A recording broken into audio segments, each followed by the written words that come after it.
Good. Are we good? Yes, sir. Okay. Well, then, here we go. Cross our fingers.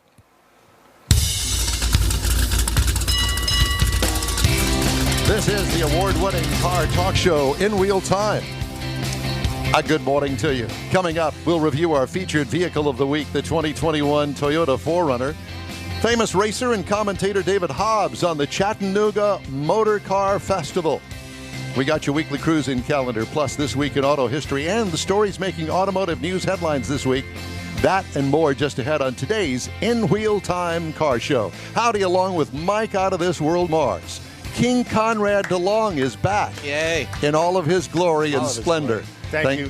It's nice to be back. It's good to have you back. And then, of course, we need more Jeff Zekin. Absolutely. I'm Don Armstrong. So glad that you could join us on this Saturday morning. Thank you for wherever you're listening, watching around the globe on this Saturday. It's kind of a gloomy day here in Houston, Texas. We've got actually a hurricane approaching the Louisiana coast, and of course we're getting the clouds from that already. A little residual. Pray for everybody in Louisiana. Always, this is yes. the 16th anniversary of Katrina. That'd be tomorrow. Yeah, Yep. tomorrow. Yeah, sad. That's when they're supposed to see landfall. Well, you know, we've got a very special guest here that I want to bring on. He's one of motor racing's most remarkable all-rounders. In a 31-year driving career, he raced in almost every imaginable category. Endurance sports racers, touring cars, Formula One, Formula 5000, Indy Cars, IMSA, Trans Am, Can-Am, and even NASCAR. He's been a television commentator in America for nearly 40 years, most recently as part of NBC's Formula One team. Now, at last, he's put down all of his experiences in a highly readable memoir that we'll get to in just a moment. And it's welcomed by racing enthusiasts on both sides of the Atlantic. Ladies and gentlemen, please welcome to our program, Mr. David Hobbs. David, Awesome. it's a pleasure to have you with us this morning. Awesome Thanks so much stuff. for joining us. Well, thank you for having me. Boy, with an introduction like that, I'm looking over my shoulder, wondering who you're talking about. That was, extremely flattering of you. But, I did have a long career in racing and TV. And they overlapped for about 15 years in the late 70s and during the 80s. But, I'm at Road America this weekend for the SRO Championship running. And, of course, we live in Elkhart Lake. Me and the family live up here in the summer months. Otherwise, we live down in Vero Beach in Florida. Wow, that's great. Well, you deserve good places in the summer and the winter, Yeah. and we're glad to see that you're doing well. We wanted to talk to you today about a couple of things. One is a thing that I got a press release on, I would want to say 6-8 weeks ago. And I got excited about it because from Houston, Texas, Chattanooga, Tennessee is really a good day's drive away from here. But this time of the year that this event is going to happen is such a perfect time of the year. And we wanted to talk to you about the Chattanooga Motor Car Festival that you were a part of. Well, I went to the first, which of course now was 2 years ago. Last year's was cancelled because of the COVID situation. And for a first-time event, everybody was absolutely bowled over. It was so successful. It was what generally considered by the motorsport historic aficionado as somewhat not the sort of place you'd normally think about. But of course, Chattanooga turns out to be a wonderful city, a wonderful downtown. And Brian DeFore and his brother own a lot of properties and hotels there. And there are a couple of real strong go-get guys. And they came up with this idea. They're very keen. I mean, Brian does quite a bit of racing and historic racing. And they came up with this idea, and everybody said, well, it's not going to work, and it's right downtown. And everybody and the people from Chattanooga really took to it, and it was very, very, very successful. And I'm fully expecting the same this year as well. They had a big crowd, and they have a lot of events. They crowd a lot of events into 3 days, Friday, Saturday, and Sunday. And I think this year, obviously weather permitting, because all these things happen outside. There are a lot of stuff inside, but most of it's outside, so you're really relying on the weather a little bit. But at that time of year in Chattanooga, it should be it should be very good. And if it's like the one 2 years ago, it'll be a roaring success. Well, you got all the fall colors in October. Yeah. The weather's supposed to be spectacular, and I can't imagine anything less than a spectacular event with wonderful cars from all over the United States gathering for this event called the Chattanooga Motor Car Festival. And you are going to be there. What is your capacity there? Well, as it has been through life, sort of hanger on, sort of shaking a few hands, signing a few autographs, and I shall be on a couple of forums they're having with other drivers. The main driver who'll be there will be Brian Redman, another Limey who was very, very successful. He also lives in Vero Beach, but he'll be there, and he is the Grand Marshal and will be the main guy there. There'll be other drivers, I'm sure. And, of course, part of the action this year will be the new Pace Grand Prix. When they had it 2 years ago, they had little exhibition runs up and down what really is like a river walk, very attractive. Anyway, they've extended that. The brothers have extended that, and it's now a 2-mile circuit. And of course, Jim Pace, who regrettably died late last year from COVID, a very young guy, he was only in his 50s.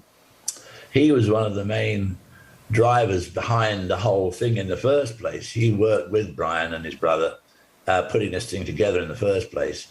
So in honor of him, the races are going to be called the Pace Grand Prix, which will be a lot of cars. It's a long circuit. It's 2 miles long, 11 turns. So that'll be pretty interesting. And of course, a lot of the weekend will be put to the memory of Jim, who was a terrific race driver, multiple winner. And we're obviously very sad when he died so young, which was particularly ironic because here at Road America, here at Elkhart Lake, we have a track called Road America, which is probably one of the best racetracks in the United States. Mm-hmm. And it has a long uphill straight to the start-finish line. It's a long straight. From turn 14 to turn 1 is over a mile. But the first 2/3 of it are uphill. Last year, Jim, in July, had the most spectacular accident you could ever see. He was in a shadow Can-Am car with about 800 horsepower, and the thing flipped over on the straight, and absolutely totaled the car because he was doing about 195 miles an hour at the time. And he sort of crawled from the wreckage and took the fiberglass dust out of his hair and said, "That was a bit of a close one." And I mean, it was amazing sight to see. And then 3 months later, he died of COVID. I mean, you just can't get over the irony of that. Yeah. So a lot of the weekend will be devoted to memories of Jim and what he did for sport. Are you keeping yourself safe with the COVID thing going around? I hope so. We've both been vaccinated. My wife and I got vaccinated early on. Our sons are vaccinated.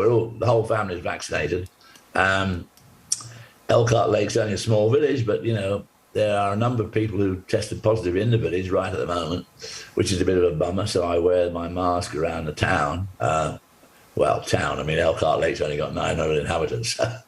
But and at the racetrack, I shall wear it today. But, excuse me, basically we are trying to keep safe. And the problem is it sneaks up on you. And most people that get it, if they get tested positive and they don't even know they've got it. Then, of course, unfortunately, 2% of the population go through the most hellacious 2 or 3 weeks and eventually die. And I certainly don't want to do that. No. We hope that you stay healthy because we need you at the Chattanooga Motor Car Festival. And by the way, I would encourage our listeners and our viewers to be sure and check it out. It's online at ChattanoogaMotorCar.com. The event takes place October 15th through the 17th, and it is going to be a spectacular event. By the way, I have to ask you, what kind of car do you drive around? That was the question I was going to ask. What are you driving up there? Look at him. More importantly, what is in your collection? That's what I. Well, no, we got to start with the driver. Right. Let's start with your driving car. All right. How does a Honda CR-V That's okay. Great car. I can Great buy car. that. It's dependable. We'll just leave it at that. I can buy that. The thing is, well, actually, I tell a slight white lie there because just at the moment, I am driving a BMW 760. Oh. See, That's V12 yes. with about 680 horsepower. No, that's the wife's car. Well, no, the wife's got to see how big.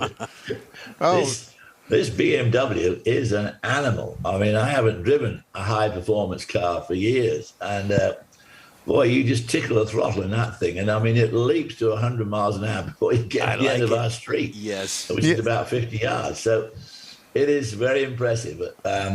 We have a Honda dealership, and we've had it now for 33 years in Milwaukee, and our elder son runs it, which is allowing me and Mags to go to Florida all winter and swan around up here all summer. Sure. So he's working away down there in Milwaukee, and he had bought this car online. He's a big follower of that Bring a Trailer. Oh, And, yeah.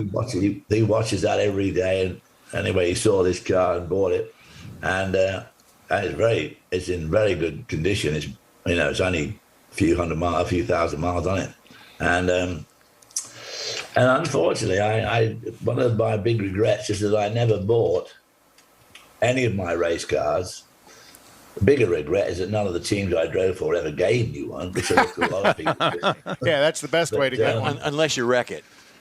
Then they're giving it. Yeah, give it to you. But I mean, so I don't have a collection, and I don't have any decent cars, or what you'd call decent cars, but the Hondas do us pretty well. But Well, you actually drove a Honda in, I think it was F1 in '68, back the first time Honda came into Formula One. Is that correct? I did indeed, yeah.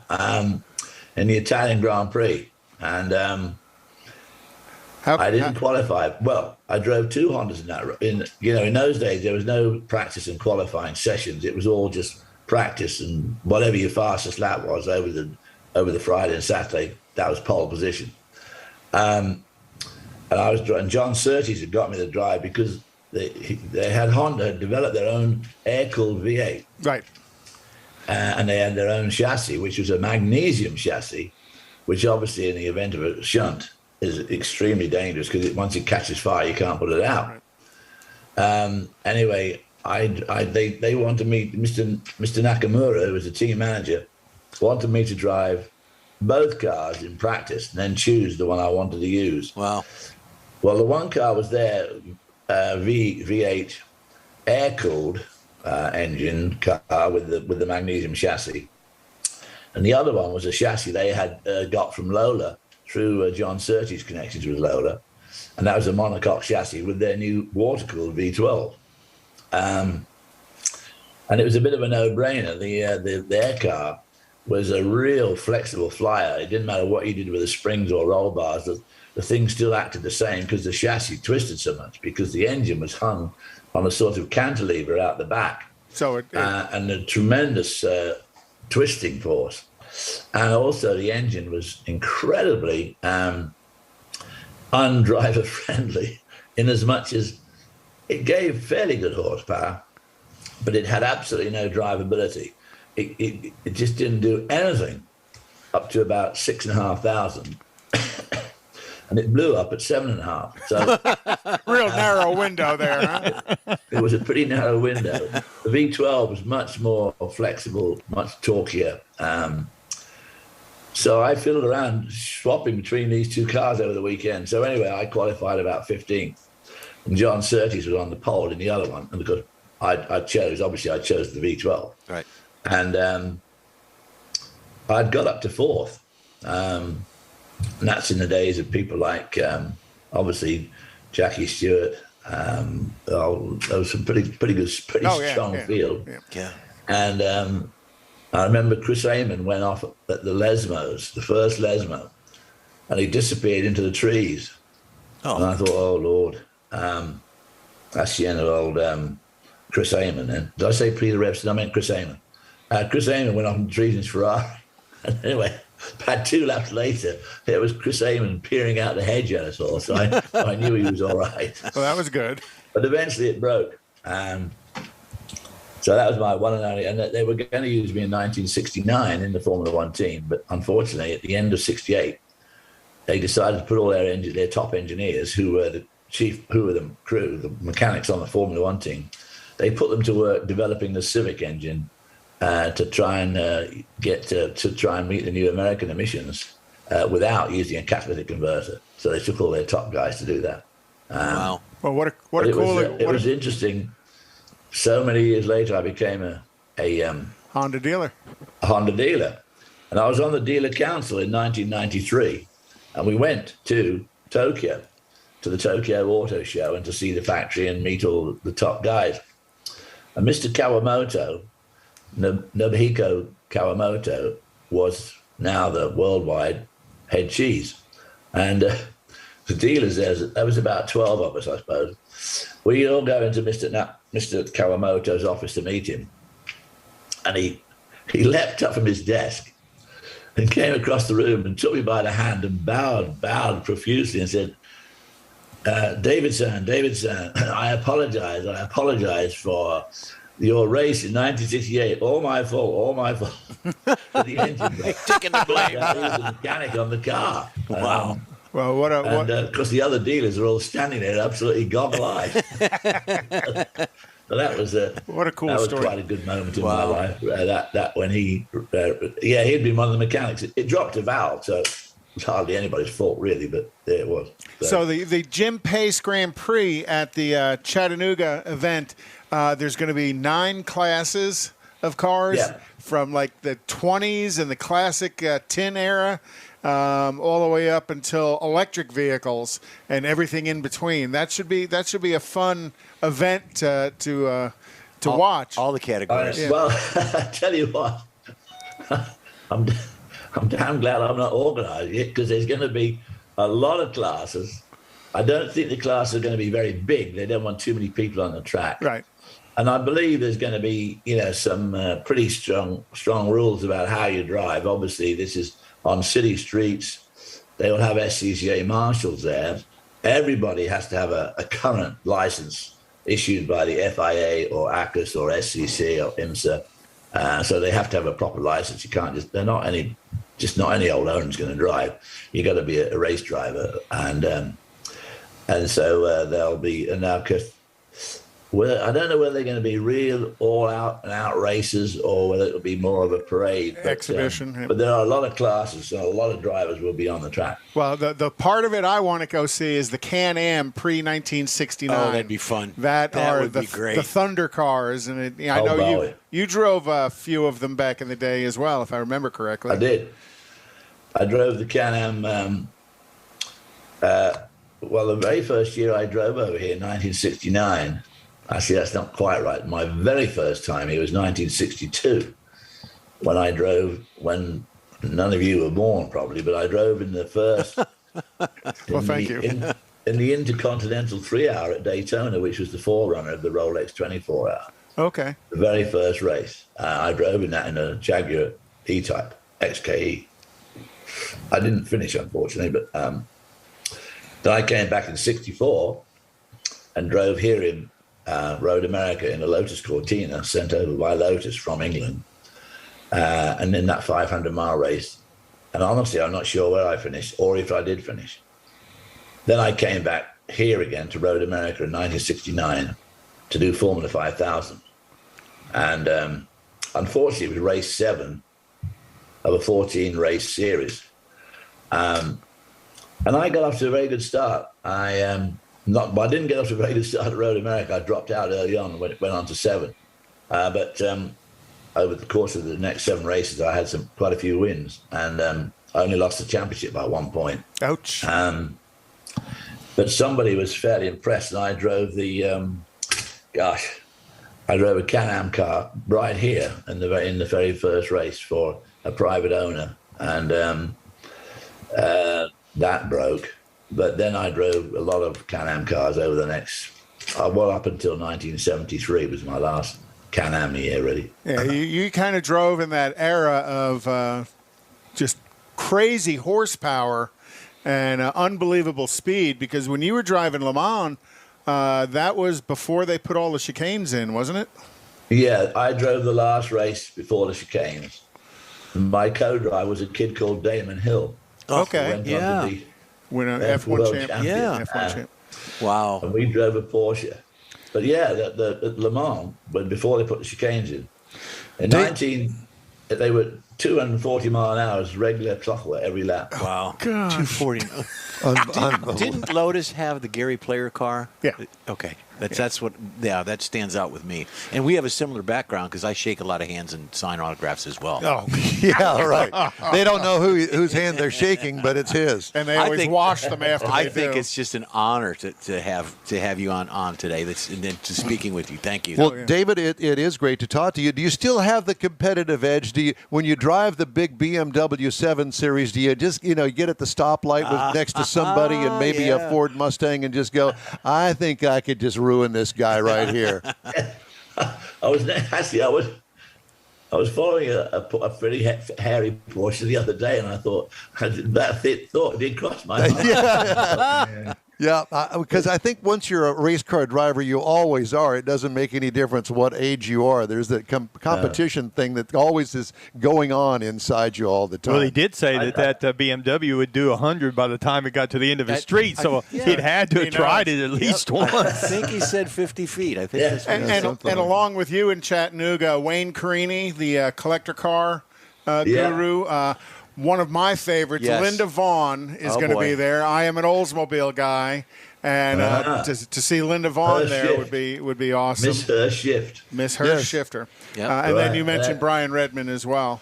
So, Well, David, I wanted to tell everybody again, it's an October 15th through 17th event at Chattanooga Motor Car Festival, and you can get more information at ChattanoogaMotorCar.com. David Hobbs, it is a true honor and pleasure to have you here. Thank and you. if I Yes. make it up there, which I'm going to try to do, I've got to be sure and grab your hand and say hello. We'll do Well, a thank you remote. very much indeed. Thank you. All right, David. Well, thanks again, and have a great Saturday, and enjoy Thanks for having Wisconsin me on. weather while you got See it. you again. See you all at Chattanooga. You bet. got it, my friend. Take Thank care of you. yourself. how cool is that? Yeah, very cool. I got goosebumps. I know. To talk to somebody with that kind of a history. Oh, my gosh. Not just as a driver and having driven that level, but also as a commentator and hearing his voice and knowing that voice is in my head for years. Yes. Watching motorsports Yeah. in different as- levels of motorsports. For as long as you've known motorsports, Oh, yeah, he has been there.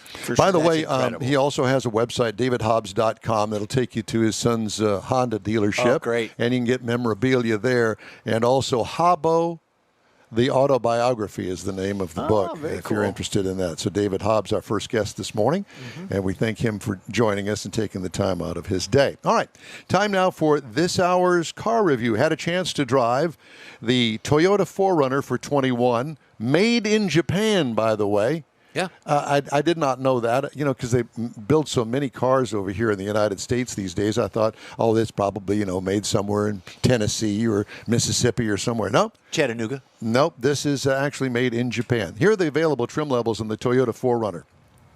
The SR5, the Trail Special Edition, the SR5 Premium, the TRD Off-Road, the TRD Off-Road Premium, the Venture Special Edition, the Limited Nightshade, and the TRD Pro. I had the 4x4 TRD Pro V6. That is a list of models. Well, this is one of the things that Toyota does, especially in a long-running vehicle like this has been. And by the way, this design is the Limited Nightshade, and the TRD Pro. I had the 4x4 TRD Pro V6. That is a list of models. Well, this is one of the things that Toyota does, especially in a long-running vehicle like this has been, and changes from last year. Exterior body features body on frame design, architecture, 1980s handsome is what I made note of here. If you like old school, you're going to like it. I do, because I am. Oversized open mouth grill, big optional roof rack. At must create havoc in the wind tunnel, but who cares about that, because this is an off-road vehicle in every stretch of the imagination, especially the TRD Pro that I got to drive.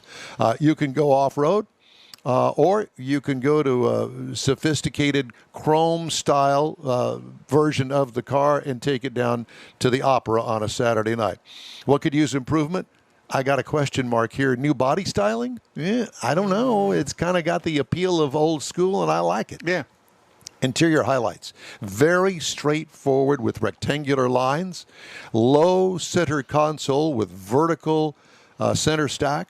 Push button start on it. At least they've gone from the key to the push button. Plain upholstery. No frills here. I'll go with the cloth. It's got a little design feature in it that I like, and you know I like cloth anyway. Cargo trunk room, fold flat second row seats, allows a huge cargo area. What I liked about it, it's straightforward design. And has a tremendous following. Absolutely. You know, there's a passionate following of owners of this vehicle. It has a 4-liter, 270 horsepower V6 in it, with it turns out 278 pound-feet of torque, through a 5-speed automatic transmission, which I thought was kind of unusual. Mostly today it's either 6, 8, or 10. Yeah. But again, it goes to the old school. You said it's a 14-year-old platform. So. Yeah. It is. So it gets 16 miles per gallon in the city and 19 on the highway for combined to 17. I actually got 18.2 miles per gallon over 360.5 miles. What could use improvement? I think it really could use a 6th gear, because it could use a little bit better gas mileage, and I think that would probably help. Ride and handling, lots of suspension travel in this thing. It does not ride like a truck. Well, it actually does. It rides like one of the new trucks. Okay. Here, Mars is. I don't know what Mars is. He's out in some other world, I think, over there. We're just checking on. He's you. in Zoom land. Anyway, it's got lots of suspension travel. I wouldn't approve anything about that. I liked it. I like the way that it rode. Base price, $50,470. That's the base trim. As tested, $52,164. Base model price, you can get in one for $36,765. And I think part of that has to do with the fact that it is an 11-year-old body style with the architecture of on-frame. Anyway, competitors to this vehicle in size and price, the Jeep Wrangler. Now, the Wrangler starts at $28,900. I did not know that. The Chevy Tahoe starts at $48,000, which is a much bigger vehicle. And the Land Rover Defender, I had to throw this in there, $62,250 is where it starts. So, really, it kind of hits the sweet spot there as an entry-level price of $36,765. I like it. A great size SUV. Toyota 4Runner, made in Japan. All right. I'd like to remind everybody that the In Wheel Time Car Show streams on Facebook, YouTube, Twitch, and InWheelTime.com. Podcasts are available from your favorite podcast source.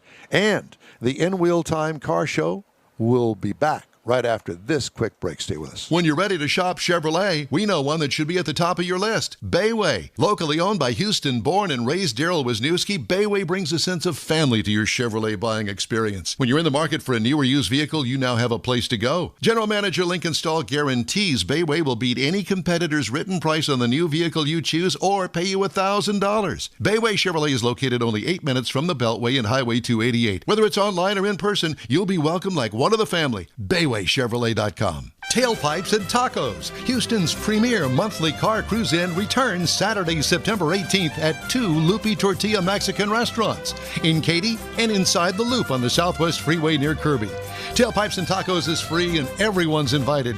You'll see collector cars, hot rods, customs, magnificent originals, and resto mods at 2 locations. Cars from all over Southeast Texas cruise in and show off in a friends and family event at the Loopy Tortilla Mexican Restaurant on the Grand Parkway at Kingsland Boulevard, just south of I-10 in Katy, and inside the Loop on the Southwest Freeway near Kirby. Drag racer, car enthusiast, and Loopy founder Stan Holt brings you Houston's hottest cruise-in. Tailpipes and Tacos, inside the Loop on the Southwest Freeway in Kirby, and in Katy on the Grand Parkway just south of I-10, where you'll see the In Wheel Time Car Show. Get your ride ready, and we'll see you at the Tailpipes and Tacos Saturday morning cruise-in, September 18th, 8 to 11 a.m., weather permitting. Gulf Coast Auto Shield has moved to a more convenient location. Now you can visit John Gray and his staff of dedicated professionals at their new shop on the South Sam Houston Parkway between Belford and Airport in Southwest Houston. Gulf Coast Auto Shield is the best at paint correction and ceramic coatings. Clear bras and custom wraps are specialties that only Gulf Coast Auto Shield installs with award-winning accuracy, and all their services come with a warranty. Lamborghini, Aston Martin, Porsche, and Ferrari owners depend on Gulf Coast Auto Shield for their specialty services, and you should too. The in-wheel time Corvette and Cutlass have both been massaged by Gulf Coast Auto Shield, so isn't it time your vehicle visit their new shop in Southwest Houston? Call John Gray today at 832-930-5655 or visit online at gcautoshield.com. That's gcautoshield.com. Paint, coatings, wraps, and more at gcautoshield.com.